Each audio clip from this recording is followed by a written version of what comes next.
baik, terima kasih Bu Susi Pujastuti atas waktunya di Prime Time News. Kita akan coba merefleksi Ibu. Sudah 1 tahun Ibu menjadi Menteri.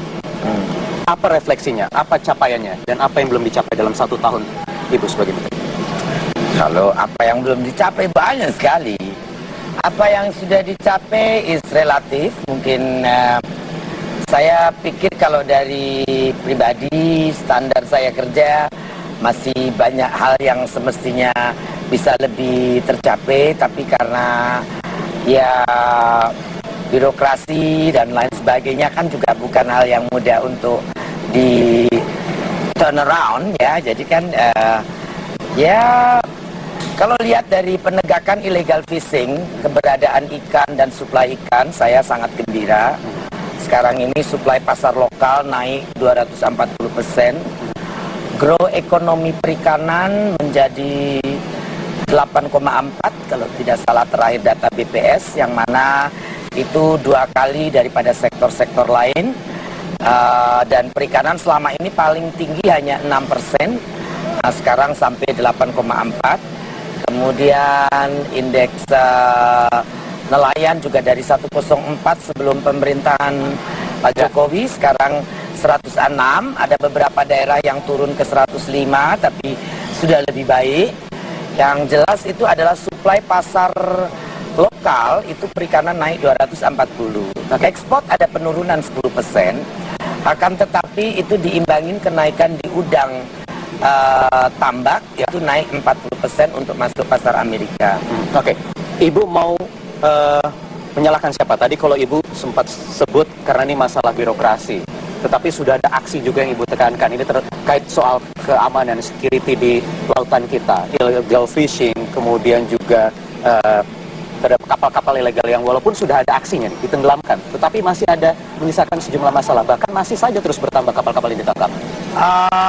Sebetulnya yang masuk perairan Indonesia sudah sangat jauh berkurang. Saya pikir berani set paling tidak 90% sudah pergi.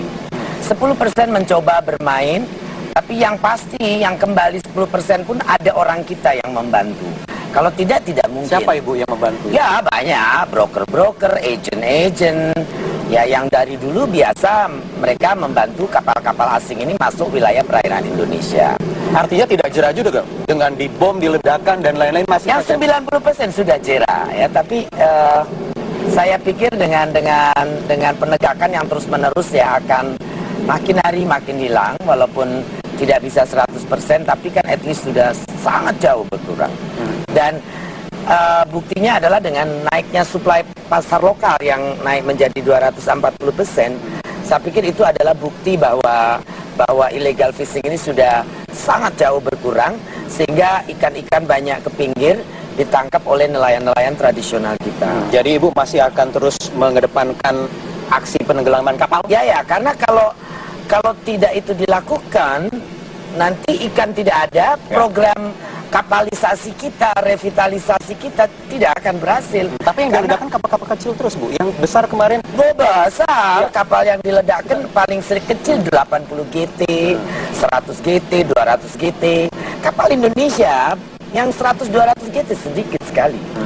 Kita berkaca dari kasus pembelajaran Haifa. Ya Haifa karena ada mafia, ada kolusi, dan ada banyak big business behind it yang tidak mau ini dieksekusi. Saya dengar juga karena Ibu sudah tahu siapa yang di belakang itu? Ya, tahu. Tapi kan bukan melibatkan oknum kita juga kan? Ya, bukan oknum pengusaha dan juga aparat dan juga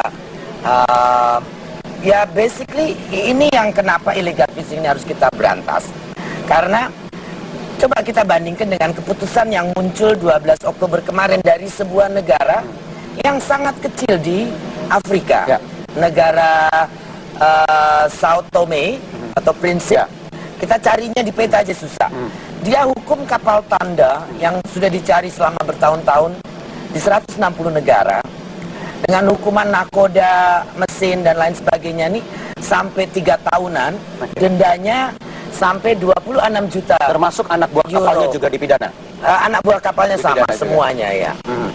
Tapi dendanya sangat besar. Haifa dendanya sangat kecil. Saya pikir di sini kita harus menyamakan mindset dari semua penegak hukum, KKP, Kementerian Kelautan, polisi, Angkatan Laut, bahwa ini tidak bisa ditolerir. Nah, apakah artinya itu Ibu tidak, apa yang sudah Ibu lakukan ini tidak mendapat support dari aparat penegak hukum terutama? Tidak begitu. Secara organisasi, secara instansi mereka sudah sangat membantu. Tapi saya juga tahu bahwa di setiap instansi ada troublemaker, ada people yang tidak mau berubah.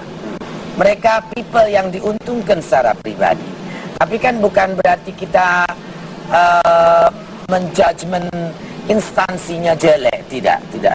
Saya pikir tidak adil kalau saya bicara seperti itu dan tidak benar. Sekarang sudah 1 tahun Ibu, artinya tersisa 1 tahun lagi. Mau diapakan 1 tahun lagi nih Bu? Atau mungkin sudah berubah pikiran untuk meneruskan lagi sampai 5 tahun selesai? Saya manusia biasa. Kadang-kadang karena tekanan, pressure, bad feeling, kadang-kadang bad mood day. Kan orang selalu ada good day, ada bad day. Sometimes, tapi kadang-kadang saya pikir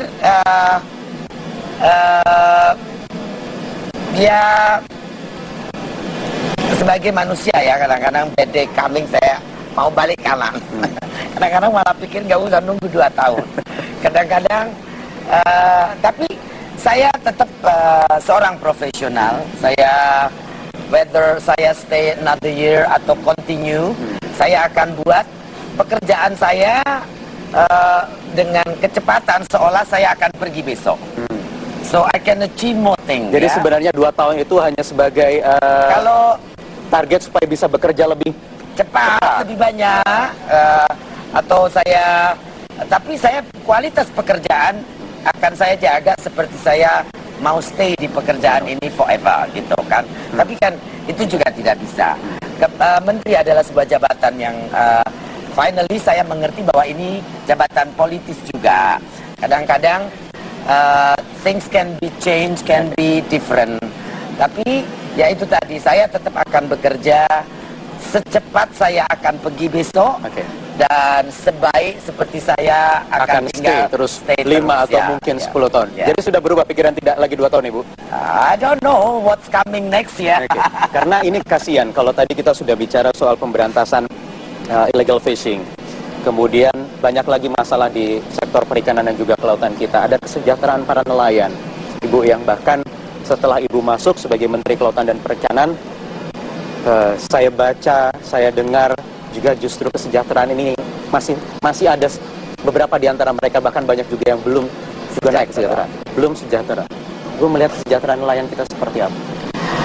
Kalau di daerah-daerah yang sudah kondak sesuai dengan polisi-polisi kita, itu sangat terasa, pendapatan mereka sangat luar biasa tambahnya.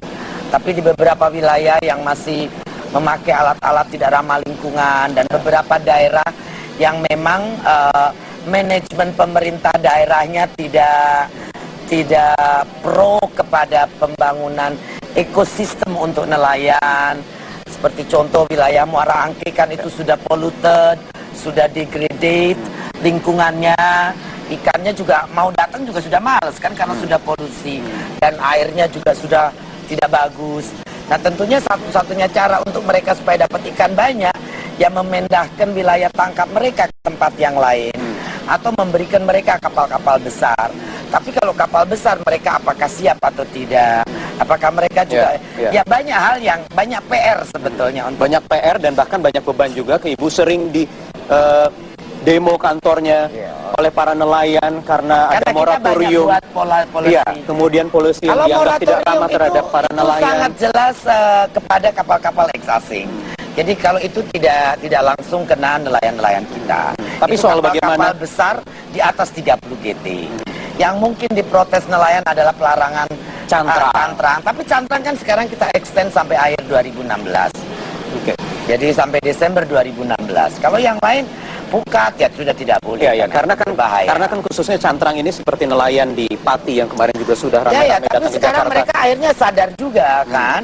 Tapi kita Mereka juga kan udah dapat kasih fasilitas dari pemerintah sebelumnya, dan cantrang ini penggunaannya juga dilegalkan, bahkan mereka mendapatkan kredit untuk membeli atau menghidupkan usahanya dengan membeli cantrang. Kemudian timbullah ada polisi kebijakan yang melarangnya, sehingga mereka kehilangan mata pencarian. Oh, mereka belum kehilangan mata pencarian, mereka masih tangkap sampai 2016. Jadi diperpanjang lagi? Iya, diperpanjang. Dan selama ini juga belum ada pemberhentian. Agak aneh kalau ada yang bilang mereka tidak melaut. Agak aneh. Tidak betul itu. Tidak betul. Tidak betul. Kenapa ada hembusan berita seperti itu? Karena mereka mau mendramatisir seolah-olah cantrang sudah tidak melaut, sekian ribu orang tidak melaut. Ya, politik kembali lagi. Politik. Ya. Anda mau menyalahkan ini ada lawan politik dan lain sebagainya, sehingga itu yang kembali lagi membuat mental seorang Susi Pujiastuti sempat gundah begitu, hanya mempertimbangkan 2 tahun saja jadi menteri.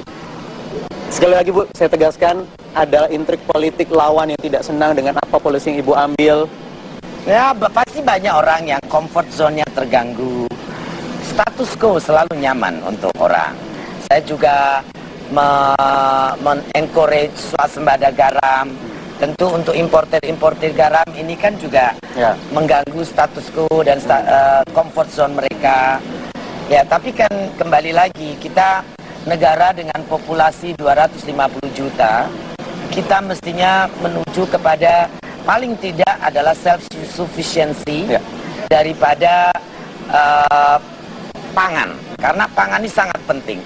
Kalau populasi 250 juta, sampai pangan semuanya bergantung impor, itu sangat berbahaya untuk stabilitas. Selain ekonomi, politik juga sangat berbahaya.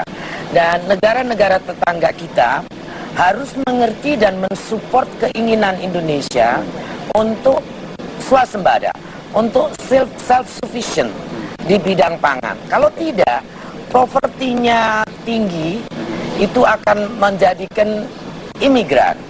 Imigran Indonesia 5%, 10% itu 25 juta. Apa siap Singapura, Thailand menampung 25 juta penduduk Indonesia? I don't think so. Kan?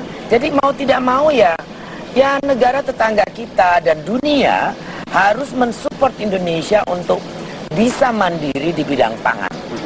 Baik beras, gula, dan terutama perikanan, karena laut kita sangat luas. Apakah itu yang menjadi prioritas berikutnya setelah dalam 1 tahun pertama Ibu sudah mengedepankan illegal fishing, kemudian penindakan, ada transshipment juga tadi yang sebelum sempat kita bahas juga ini.